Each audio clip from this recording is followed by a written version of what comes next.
Good morning दोस्तों।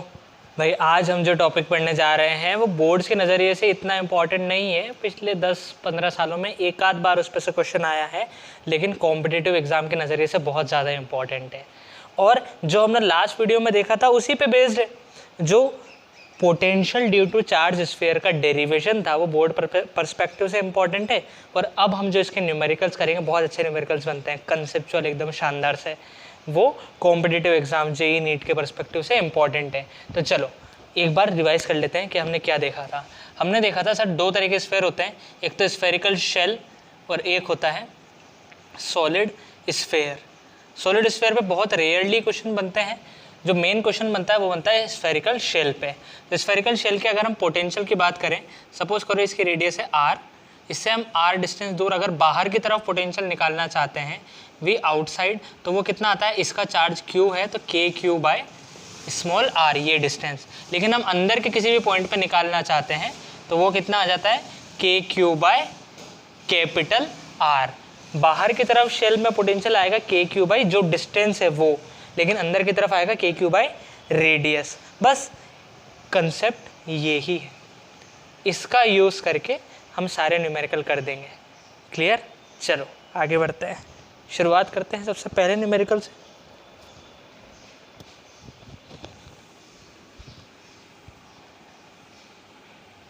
Question है, एक शेल तुम्हें दे रखी है, ऐसी शेल है ना, होलो स्फीयर, इसका नाम है A, और एक शेल दी है इसी के सेंटर से, कंसेंट्रिक शेल्स हैं ये, ठीक है, इसका नाम है B। इसकी रेडियस तुम्हें दे रखी है RA और B, और इस वाले की रेडियस दे रखी है RA। अब तुम्हें निकालना है फाइंड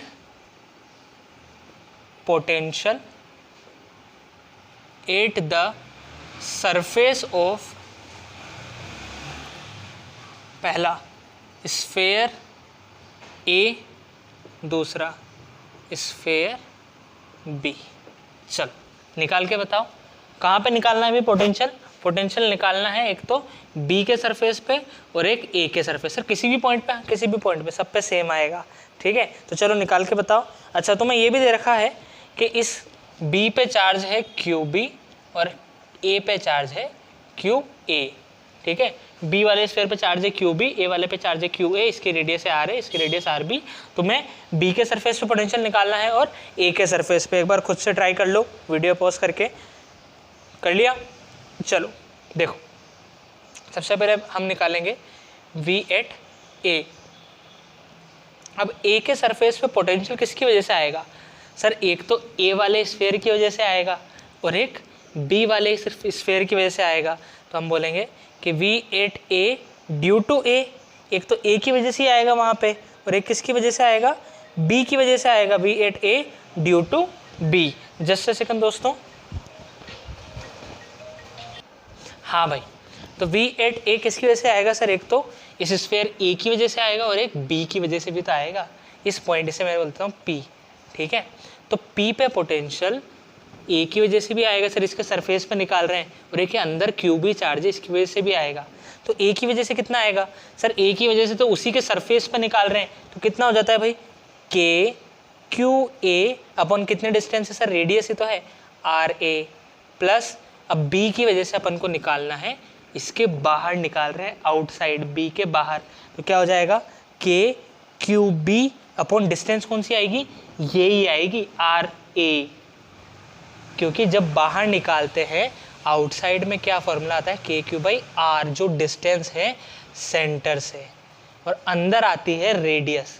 तो भाई यहाँ सेंटर से ये डिस्टेंस कितनी है सर, जो RA की रेडियस है, तो KQB अपॉन RA। इसलिए कंपटीशन में पूछा जाता है, क्योंकि यहाँ कन्फ्यूज़न होता है कायदे का। लेकिन अगर तुम्हारा ये कंसेप्ट क्लियर है कि बाहर निकालना है तो KQ बाई R, सेंटर से बाहर की डिस्टेंस, और अंदर निकालना है तो रेडियस, ठीक है, ये कंसेप्ट क्लियर है, कोई सा भी क्वेश्चन कर लोगे। तो चलो ये आंसर हो गया। अब सेकंड वाले का निकाल के बताओ, ये हो गया फर्स्ट। अब सेकंड वाले का तुम खुद से ट्राई करके बताओ कि B के सरफेस पे, यहाँ पे, इसे मैं बोल देता हूँ Q पे निकाल के बताओ भाई कितना आएगा पोटेंशियल। 1 2 3 ट्राई कर लो पोज करके, कितना आएगा देखो। सर वी एट बी होगा ए की वजह से, तो V at B due to A plus B की वजह से भी आएगा, दोनों स्फीयर की वजह से आएगा। तो ए की वजह से हम इस क्यू पॉइंट पे निकालना चाहते हैं यहाँ पे, तो ए के तो अंदर है ये पॉइंट, अंदर है तो अंदर वाला फॉर्मूला लगाएंगे k q A upon r A plus B के सरफेस पे ही है, सरफेस पे क्या फॉर्मूला हो जाएगा सर के क्यू बी अपॉन उसकी रेडियस आर बी। ये डिस्टेंस सेंटर से कितने डिस्टेंस है, आर बी ही तो डिस्टेंस है, ठीक है। अंदर था इसलिए इस बड़े स्फीयर की रेडियस आएगी, क्योंकि किसी भी स्फीयर के अंदर किसी पॉइंट पर निकालना है तो क्या फॉर्मूला हो जाता है वी इनसाइड का, के क्यू बाई उसकी रेडियस। कंफ्यूज मत हो जाने कि सर आर बी लेंगे, आर बी नहीं लेंगे, इसके अंदर निकाल रहे हैं हम तो इसकी रेडियस लेंगे, इसकी वजह से जब निकाल रहे हैं तो इसकी रेडियस लेंगे।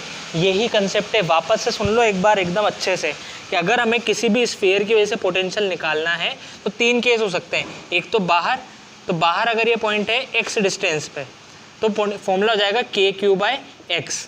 अब अंदर अगर पॉइंट है आई, इस पे निकालना है और ये डिस्टेंस है y, सेंटर से इसके डिस्टेंस है y और इसकी रेडियस है r, तो फॉर्मूला हो जाएगा v at i is equal to k q by r. अंदर किसी भी पॉइंट पे निकालोगे तो क्या आएगी उसकी रेडियस, और सरफेस पे निकालोगे तो सरफेस पे भी के क्यू बाई आर ही होता है, जो अंदर होता है वही सरफेस पे भी होता है। समझ में आई बात, ठीक है।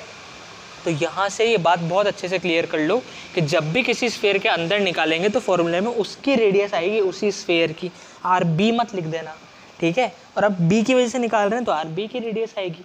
क्लियर है ये बात, बहुत बारीक चीज़ है, बहुत इंटरेस्टिंग चीज़ है। लगता है कि हाँ मैं आ गया, लेकिन गलतियाँ हो जाती है। नोट करो, नेक्स्ट क्वेश्चन करते हैं, देखें आया कि नहीं आया समझ में।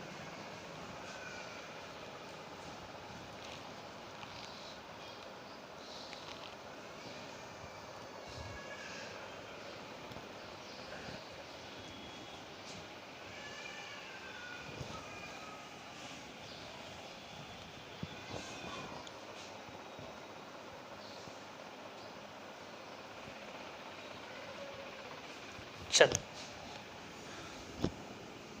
आई होप कि यहाँ से तुम्हारा कंसेप्ट क्लियर हुआ होगा। अब हम नेक्स्ट क्वेश्चन करते हैं, उसके और अच्छे से कंसेप्ट क्लियर हो जाएगा अभी जो कुछ बचा होगा।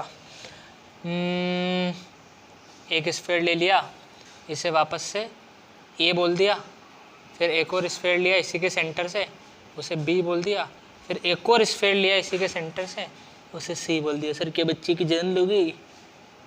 हाँ वही तो इरादा है। इस पे चार्ज मान लो Q, इस पे मान लो 3Q और इस पे मान लो 5Q, 5Q नहीं 6Q मान लो, ठीक है। Q 3Q 6Q।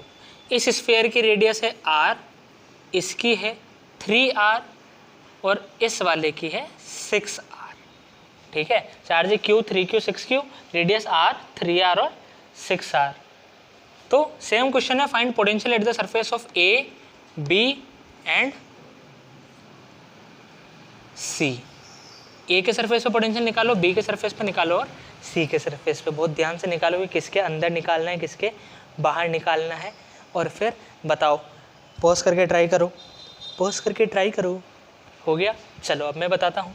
देखो स्फीयर एक पे निकाल रहे हैं तो वी एट ए किसकी वजह से आएगा sir? V at A due to A की वजह से प्लस बी की वजह से प्लस सी की वजह से। तो अब ए के तो सरफेस पे है ये पॉइंट, बी के अब सरफेस पे है तो क्या फॉर्मूला हो जाएगा भाई? के क्यू बाय आर, आर ही है इसकी रेडियस। फिर बी, तो बी के कहाँ है सर? बी के तो अंदर है, इस पॉइंट पे निकाल रहे हैं अपन, ए के सरफेस पे, ए के सरफेस पे निकाल रहे हैं तो ये है पॉइंट, तो बी के तो अंदर है यानी कि इनसाइड। अब इनसाइड का क्या फॉर्मूला हो जाएगा सर? के किसकी वजह से निकाल रहे हैं? बी, तो बी का चार्ज कितना है? 3Q अपॉन रेडियस किसकी आएगी सर? अंदर में रेडियस इसी स्फीयर की आएगी, बी की ही, तो रेडियस कितनी है? 3R, तो ये हो गया 3R प्लस सी, सी की वजह से भी अंदर ए पॉइंट पर निकाल रहे हैं तो सी के अंदर है ये पॉइंट, तो के ये हो गया इनसाइड। 6Q अपॉन डिस्टेंस कितनी हो गई? 6R। तो सर 3 से 3 कैंसिल, 6 से 6, देखो अंदर निकाल रहे हैं इसीलिए उसी की रेडियस आएगी। समझ में आ रही है बात? यही तो खेल है यहाँ पे, यही सीख रहे हैं आज की वीडियो, बस इसी पे बनाई है इसीलिए, ठीक है। तो ये हो गया के क्यू बाई आर प्लस के क्यू बाई आर प्लस के क्यू बाई आर, तो ये हो गया 3KQ/R V8A। नोट कर लो, नोट कर लो, और फिर जिन्होंने नोट कर लिया वो सेकंड पार्ट ट्राई करो।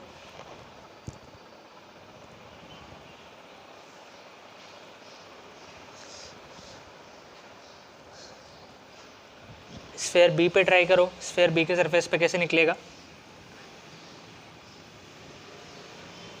सर आज के लेक्चर में तो मज़ा आ रहा है, ऐसे न्यूमेरिकल और करवाया करो। देखो फिज़िक्स में अब हमारी जनरेशन को बहुत बड़ी गलतफहमी है कि जितना ज़्यादा न्यूमेरिकल करेंगे उतना अच्छा होगा। ये बात सही है कब, जब तुम्हारे कंसेप्ट्स क्लियर हो। ठीक है, अभी वाले बच्चे क्या करते हैं कि कंसेप्ट तो इतना अच्छे से क्लियर करते नहीं, वो सोचते हैं जितने ज़्यादा सवाल कर लेंगे उतना अच्छे से कंसेप्ट क्लियर हो जाएगा। तुम्हारे कंसेप्ट पहले क्लियर करो, नोट्स लेक्चर्स देख के, नोट्स को रिवाइज करके, नोट्स के क्वेश्चंस करके। जब तुम्हारे कंसेप्ट क्लियर हो जाएंगे तो मैं ये गारंटी लेता हूँ कि तुम कोई भी क्वेश्चन कर लोगे, अगर हमारा कंसेप्ट क्लियर है। उसमें हमें ज़्यादा प्रैक्टिस की ज़रूरत नहीं पड़ेगी। फिजिक्स एक अलग तरह का सब्जेक्ट है, इस पर मैं एक वीडियो बनाऊंगा कि फिजिक्स किस तरीके से पढ़नी है कभी, लेकिन अभी मैंने तुम्हें बात बताई दी है, मेन बात यही है। ठीक है, हमें क्या होता है कि न्यूमेरिकल करने में बहुत मज़ा आता है कि हाँ, लेकिन उससे पहले कंसेप्ट क्लियर होना चाहिए, वरना पता पड़े कि हम गलत न्यूमेरिकल कर रहे हैं, फिर सॉल्यूशन देख के अच्छा ऐसे करना था, उससे कुछ फ़ायदा नहीं होता है। तो देखो भाई, स्फीयर बी पे निकालते हैं। तो सर बी पे पोटेंशियल आएगा ए की वजह से, बी की वजह से और सी की वजह से। अब ए की वजह से पोटेंशियल निकालना है बी के इस पॉइंट पे, इसे मैंने बोल दिया, क्या बोले अपन इसे, छोटा बी बोल देते हैं। ठीक है, अब यहाँ पे निकालना है अपन को ए की वजह से, तो ए के तो बाहर है ये पॉइंट, ए की वजह से निकाल रहे हैं, तो चार्ज किसका आएगा, आउटसाइड। चार्ज किसका आएगा, ए का, अपॉन डिस्टेंस कितनी आएगी सर, बाहर है तो ये पूरी की पूरी डिस्टेंस आएगी। ये पूरी डिस्टेंस कितनी है, 3R। यहाँ सेंटर से ये डिस्टेंस कितनी है भाई, 3R प्लस, अब बी की वजह से बी पे तो ये तो सरफेस वाला हो गया, सरफेस वाला हो गया, तो इसका क्या आ जाएगा सर, इसका चार्ज अपॉन इसी की रेडियस प्लस, अब सी की वजह से बी पे निकाल रहे हैं, तो ये तो अंदर वाला पॉइंट हो गया, इनसाइड। तो ये हो जाएगा के, कितना चार्ज है, 6Q अपॉन रेडियस इसी की आएगी, अंदर जब लेते हैं तो उसी स्फीयर की रेडियस आती है, यही बार बार सिखाना चाह रहा हूँ। सर ये हो गया KQ/3R प्लस 3 से 3 कैंसिल, KQ/R प्लस 6 से 6 कैंसिल, KQ/R।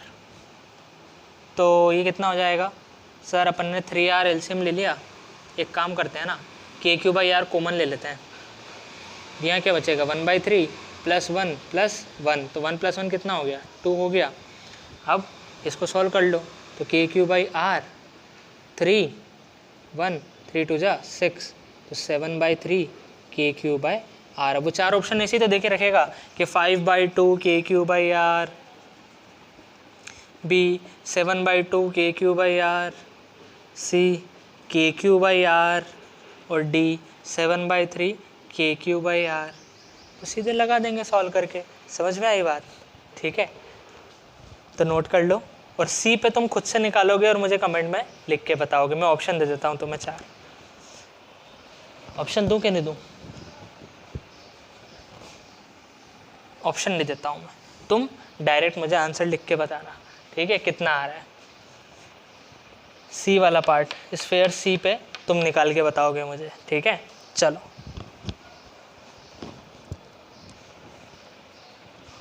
कमेंट करना फिर आंसर कि क्या आ रहा है तुम्हारा।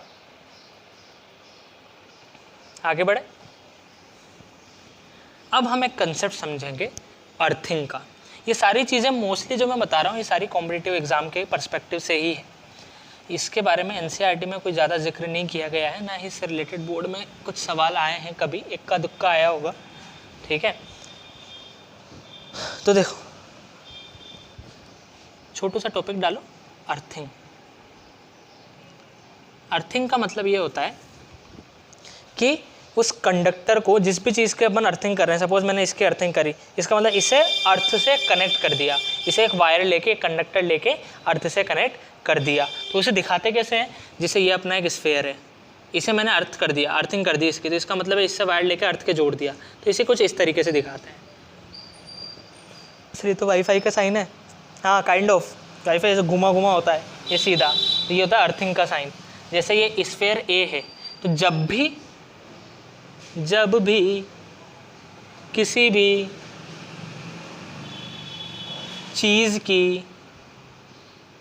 चीज़ बोलो या कंडक्टर बोलो, किसी भी ऑब्जेक्ट की अर्थिंग हो जाए,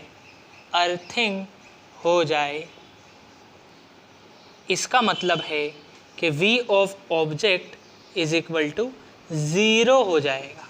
यही याद रखना है, हो जाएंगे सारे सवाल। अगर किसी चीज़ की अर्थिंग कर दी गई है, इसका मतलब उस स्फेयर, जैसे ये स्फेयर है तो v एट a, इस a का पोटेंशियल 0 हो जाएगा। कोई फॉर्मूला नहीं लगाना है, अपने आप 0 हो जाएगा। सर कैसे 0 हो जाएगा, ऐसे कैसे मान लें हम आपकी बात। देखो अर्थ क्या होती है, इनफाइनाइट सोर्स ऑफ इलेक्ट्रॉन होता है, अर्थ के पास इनफाइनाइट इलेक्ट्रॉन है, तो जितना भी पोटेंशियल डिफरेंस रहा होगा, सपोज करो पहले इसका पोटेंशियल था 5 वोल्ट, अब नीचे अर्थ का तो है 0 वोल्ट, अब अर्थ क्या करेगी, अच्छा तेरा ज़्यादा है तो ये अपने अंदर से इलेक्ट्रॉन भेजेगी जब तक इसका पोटेंशियल कम हो के 0 नहीं हो जाता। अर्थ के पास मनमान इलेक्ट्रॉन है, तुम इस पर 100 वोल्ट भी रख लेते, अर्थ से कनेक्ट कर देते, तो वापस उसे 0 वोल्ट पे ले आती है। अर्थ के पास इनफाइनाइट नंबर ऑफ इलेक्ट्रॉन है, तो रीज़न भी मैंने तुम्हें बता दिया। अब बस ये ध्यान रखो कि अगर किसी भी चीज़ को अर्थिंग कर दिया जाता है, किसी भी चीज़ की अर्थिंग कर दी जाती है तो उसका पोटेंशियल 0 हो जाता है। किसी भी चीज़ की अर्थिंग कर दी, उसका पोटेंशियल 0 हो गया। ठीक है, नोट कर लो, फिर क्वेश्चन करते हैं इस पर।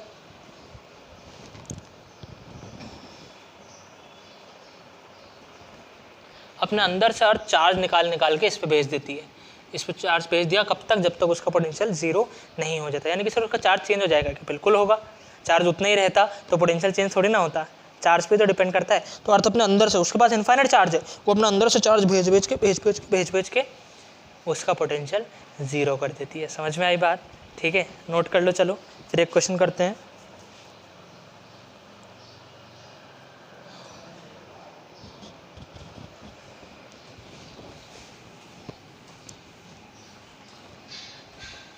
क्वेश्चन है टिचक ढिंक मिंक, ये वापस है r रेडियस का है। इस बार इसे हम ले लेते हैं 2r और इसे ले लेते हैं 4r। ये है sphere A, sphere B, sphere C। ठीक है, ये हो गया। अब इस पे चार्ज है Q, इस पे है 4Q, और इस B वाले स्फेयर की मैंने कर दी अर्थिंग, इस B वाले स्फेयर की अर्थिंग कर दी। तो सवाल है कि after earthing find the charge on sphere B। After earthing find the charge on sphere B। जब मैंने B को अर्थ कर दिया, अर्थ करने के बाद उस पर कितना चार्ज रहा होगा। सर ये कैसा सवाल है, अभी तक तो पोटेंशियल निकाले जा रहे थे, अब क्या हुआ, अब सर चार्ज पूछ रहे हो। देखो ऐसे क्वेश्चंस को कैसे करते हैं, अब बताता हूँ। जब भी किसी चीज़ को अर्थ कर दिया जाता है, इसका मतलब VB कितना हो गया, VB हो गया अपना 0 वोल्ट, हाँ या ना। अब VB का फॉर्मूला लगा दो कि सर मैंने B पे मान लिया चार्ज x मान लो कि छोटा q मान लो। सर चार्ज तो q ही लेते हैं ना अपन, q ले लो। तो सर अब B पे अपन अपने तरीके से जो अपन ने सीखा है उसकी वजह से पोटेंशियल निकालेंगे। तो B पे सर पोटेंशियल आएगा A की वजह से प्लस खुद B की वजह से प्लस C की वजह से। तो A की वजह से तो बाहर है, तो बाहर वाला फॉर्मूला लगाएंगे K Q अपॉन ये डिस्टेंस, बाहर की टोटल डिस्टेंस, तो कितनी है 2r, प्लस B की वजह से B पे, तो B का चार्ज कितना मान लिया, Q मान लिया, तो K small q upon 2r, plus C की वजह से अंदर निकालना है, तो K C का चार्ज अपॉन C की रेडियस, और ये किसके बराबर है 0। तो क्या यहाँ से इक्वेशन बनेगी और हम Q निकाल लेंगे। समझ में आई बात? तो चलो सॉल्व करते हैं। कि sir 0 is equal to k q by 2r plus k small q by 2r plus 4 से 4 कैंसिल के क्यू बाय आर। देखो k q by r, k q by r, तो सर इन दोनों को इधर ले आते हैं, तो minus k q by 2r minus k q by r is equal to k small q by 2r। अब 2r और r का एलसीएम लिया तो ये आ गया 2r। एक काम करते हैं, वापस से के क्यू बाई आर को कॉमन ले लेते हैं। के क्यू बाई आर को कॉमन ले लिया माइनस के साथ, तो यहाँ क्या बचा सर 1/2। यहाँ क्या बचा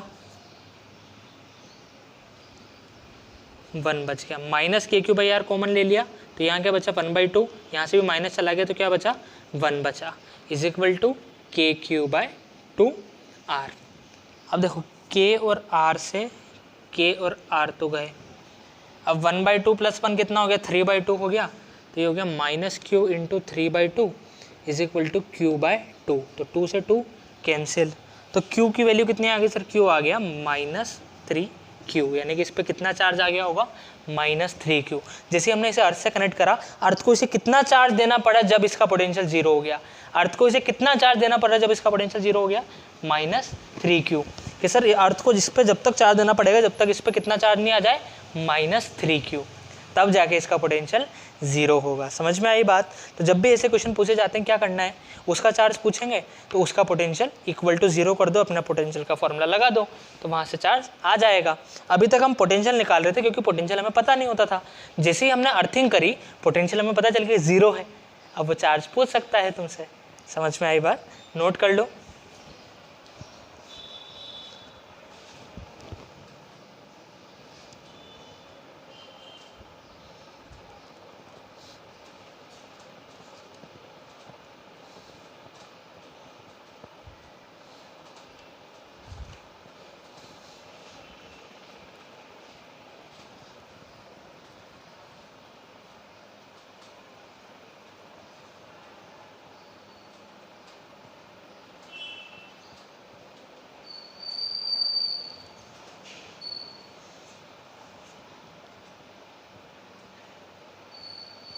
हो गया। चलो अब एक और छोटा सा कंसेप्ट और बचता है, इसके अलावा और किस तरह का क्वेश्चन नहीं बनता है, एक और वैरायटी आती है इसमें, वो भी हम देख लेते हैं।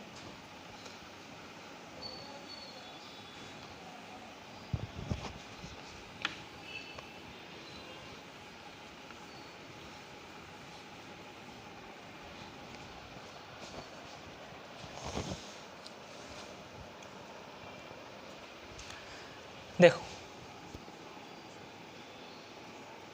कनेक्शन विद कंडक्टर, जैसे जब भी मैं दो स्फेयर को, एक ये स्फेयर एक ये स्फेयर, इसे मैंने ए बोल दिया इसे बी बोल दिया, अगर मैंने, वो ध्यान समझना इस बात को भी, अर्थिंग का मतलब उस वाले स्फेयर का पोटेंशियल 0 हो गया। अगर मैंने इन दोनों स्फेयर को एक कंडक्टर से कनेक्ट कर दिया है, कैसे कनेक्ट किया है, कंडक्टर से, अगर मैंने इन दोनों स्फेयर को कनेक्ट कर दिया आपस में एक तार से, एक कंडक्टिंग तार से, एक कॉपर वायर से, तो फिर if we connect the two sphere, इस पे सपोज चार्ज मान लिया मैंने QA, इस पे चार्ज मान लिया QB, ठीक है। इस कहानी को समझ जाओगे, अगला क्वेश्चन तुम खुद से कर लोगे, इस कहानी को समझना। देखो if we connect the two spheres by a conductor as shown, अगर सपोज इस पे पहले चार्ज था QA, इस पे QB, अब मैंने इस पे एक कंडक्टर से कनेक्ट कर दिया है, तो होता क्या है कि इन दोनों के बीच में चार्ज की आवाजाही होती रहती है। कब तक, जब तक दोनों स्फेयर का पोटेंशियल सेम नहीं हो जाता। मतलब थोड़ी देर बाद हम देखेंगे तो then V8A equal to V8B, जब भी हम ये देख लें कि भाई दो कंडक्टर अगर दो स्फेयर अगर कंडक्टर से कनेक्टेड हैं तो उन दोनों का पोटेंशियल सेम रहेगा। यही है काम की बात कि अगर किन्हीं भी दो स्फेयर को कंडक्टर से कनेक्ट कर दिया तो उन दोनों का पोटेंशियल सेम हो जाएगा। सर ऐसे कैसे सेम हो जाएगा, चार्ज की आवाजाही होगी। सपोज करो ऐसा कुछ होगा कि इससे कुछ चार्ज निकल के, जैसे क्यू में से कुछ चार्ज गया तो उसे x मान लिया, तो -x, इसमें से x निकल के इसके पास चला गया, कितना जाएगा वो हमें कैसे पता है? वो हमें ऐसे पता चलेगा कि दोनों का पोटेंशियल सेम हो जाना चाहिए, इतना चार्ज चला जाए कि दोनों का पोटेंशियल इक्वल हो जाए। समझ में आई बात? ठीक है, अब एक न्यूमेरिकल करेंगे और अच्छे समझ में आएगी। क्या बात याद रखनी है? अगर किन्हीं भी दो स्फीयर को कंडक्टर से कनेक्ट कर दिया, किन्हीं भी दो स्फीयर को कंडक्टर से कनेक्ट कर दिया, तो फिर उन दोनों का पोटेंशियल सेम हो जाएगा। क्लियर है बात? तो दोनों का पोटेंशियल सेम हो जाएगा, कुछ भी हो जाए उन दोनों का पोटेंशियल सेम ही रहेगा। क्लियर? नोट करो, फिर क्वेश्चन करते हैं इस पे।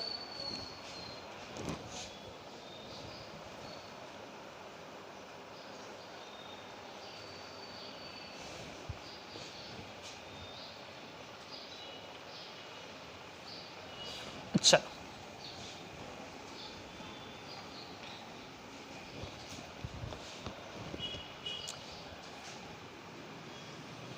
ये एक स्फीयर लिया मैंने, इसकी रेडियस है r, इस पे चार्ज है 3q।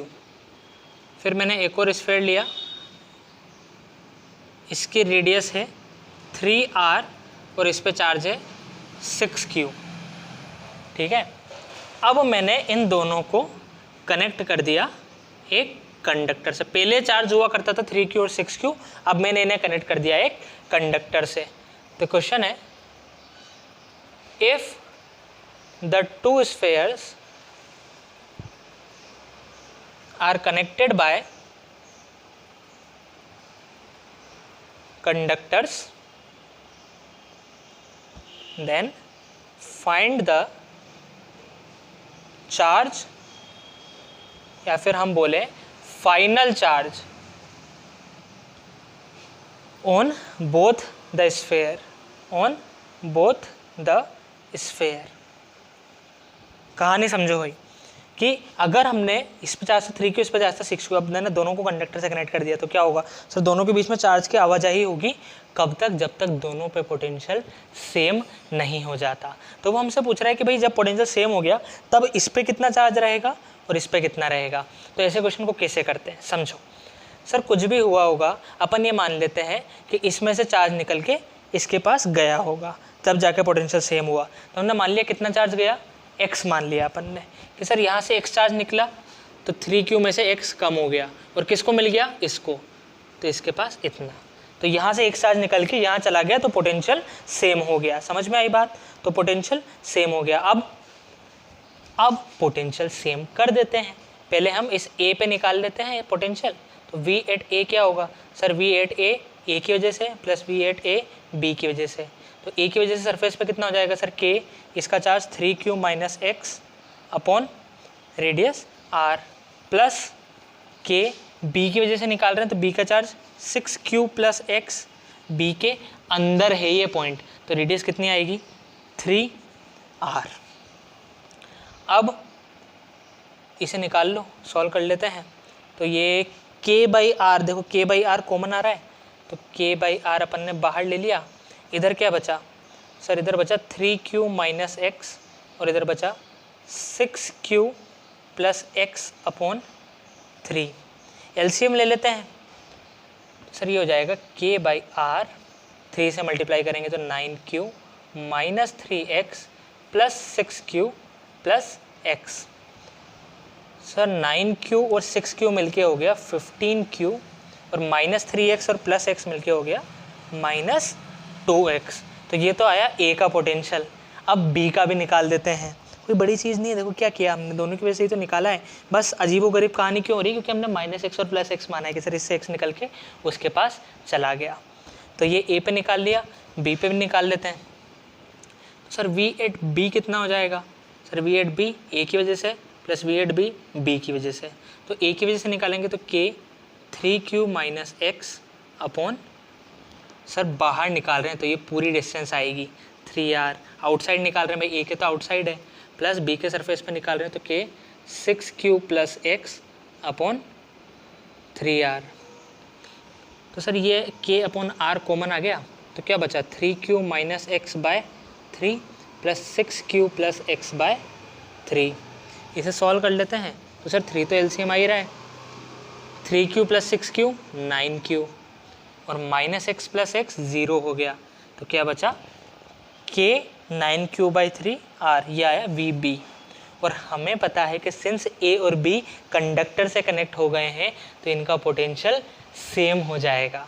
अब अगर इनका पोटेंशियल सेम हो गया तो यहाँ कर देते हैं कि VA, सबसे पहले मैंने ये करा, उसके बाद ये करा, फिर VA इक्वल टू VB कि भाई A का पोटेंशियल B के इक्वल हो जाएगा। तो A का कितना आया k/r 15q माइनस 2x और B का कितना आया k/r इंटू, अच्छा यहाँ का 3 कहाँ गया भाई, यहाँ जो 3 एलसीएम लिया था वो तो गायब ही हो गया, जो हमने 3 एलसीएम लिया था। ठीक है, तो हाँ ठीक है, कमेंट मत कर देने के सर 3 भूल गए सर, इतना सा नहीं आता। k/r 9q/3, सर यहाँ भी भूल गए। देखो k/r से k/r गया, 3 से 3 गया, तो क्या बचा 15q minus 2x is equal to 9q। तो माइनस 2x को इधर भेज देते हैं, 9q को इधर भेज देते हैं, तो 15q minus 9q is equal to 2x। तो 15 में से 9 गए तो 6, एक q is equal to 2x, 2 1 जा 2, 2 3 जा 6, तो x is equal to 3q। यानी कि यहाँ से कितना चार्ज गया होगा 3q और इसे कितना मिला होगा 3q। आंसर आ गया क्या? नहीं रे, अभी कैसे आया, हमसे पूछा क्या था फाइनल चार्ज निकालो दोनों स्फेयर पे।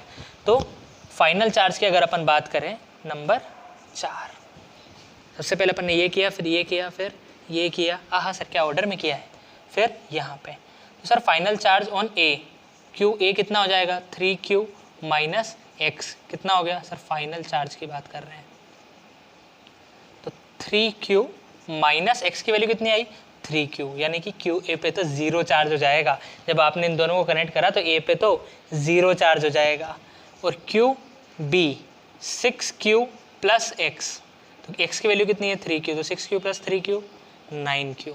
यानी कि सर जब आपने इन दोनों को कंडक्टर से कनेक्ट किया होगा तो यहाँ से 3q सारा का सारा चार्ज निकल के इसको मिल गया होगा, तभी जाके दोनों का पोटेंशियल इक्वल होगा। समझ में आई बात? ठीक है, क्या किया हमने? सर हमने कुछ नहीं किया, जब दोनों कंडक्टर से कनेक्ट करा तो कुछ ना कुछ चार्ज यहाँ से निकल के उस पर गया होगा। अगर तुम ये बोलोगे सर आ भी तो सकता है, इसके बाद जरूरत थोड़ा ना इससे निकल के जाएगा, तो तुम्हारा x माइनस में आ जाएगा। अगर x सपोज करो माइनस क्यू आ जाता तो इसका मतलब माइनस माइनस प्लस हो जाता। उसकी टेंशन मत लो, किसी भी एक को पकड़ के माइनस क्यू मान लो, ये 3q माइनस एक्स यहाँ से निकल के गया और इसको उतना मिल गया 6q प्लस एक्स। अब दोनों का पोटेंशियल निकालो और दोनों को इक्वल कर दो, तो वहाँ से x आ जाएगा और x से फिर इनका फाइनल चार्ज निकाल लो। समझ में आया? ठीक है, तो सारी वैरायटी के क्वेश्चन करा दिए मैंने तुम्हें इसमें, JEE mains, JEE advance, NEET, यही पूछे जा सकते हैं। ठीक है, चलो बाय।